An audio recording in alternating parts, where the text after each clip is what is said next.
আসসালামু আলাইকুম। কেমন আছেন সবাই? আশা করি ভালো। আমিও আল্লাহর রহমতে ভালো আছি।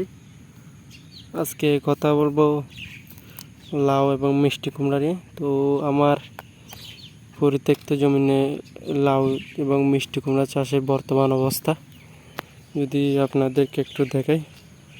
মাশাআল্লাহ, মোটামুটি দেখেন লাউ এবং মিষ্টি কুমড়া গ্রোথ মাশাআল্লাহ আলহামদুলিল্লাহ অনেক সুন্দর করে গ্রোথ আসতেছে। আমি যদি দেখি এখানে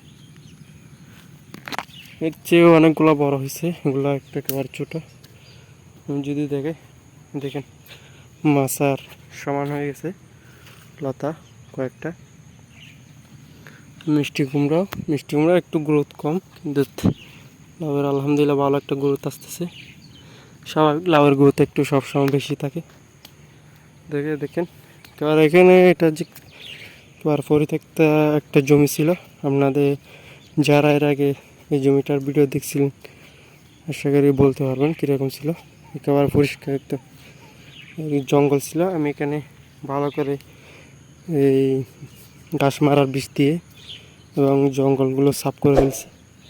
এরপরে এখানে বর্ষাকালীন লাউ এবং মিষ্টি কুমড়া চাষ করছি। আমি যদি এদিকে একটু দেখাই, আলহামদুলিল্লাহ দেখেন এখানে কিন্তু কুটি দেওয়া হয়নি, একটা দুইটা কুটি দেওয়া হচ্ছে। দেখেন মিষ্টি কুমড়া কুটি দেওয়া হয়ে যাবে আশা করি সামনে।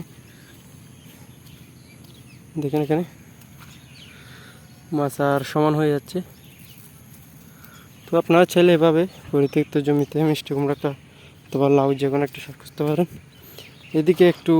এদিকেরগুলো একটু গ্রোথ কম আসছে, এদিকেরগুলো ভালো গ্রোথ আসছে। দেখেন এখানে মনে হয় একটু পানির বেশি মনে হয় না।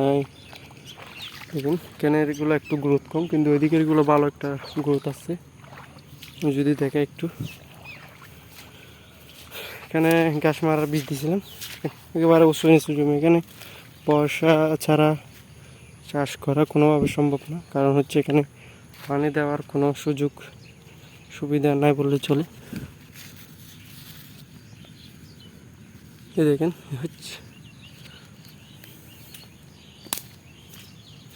ইনশাল্লাহ সামনে মাছা দিয়ে দেব, কয়েকদিনের মধ্যে সময় পাচ্ছি না মাছা দেওয়ার, যেহেতু অতিরিক্ত কাজ থেকে যাচ্ছে। আজকের ভিডিও আশা করি বুঝতে পারছেন। তো পর্যন্ত পাশে থাকার জন্য ধন্যবাদ। আসসালামু আলাইকুম রহমতুল্লাহ।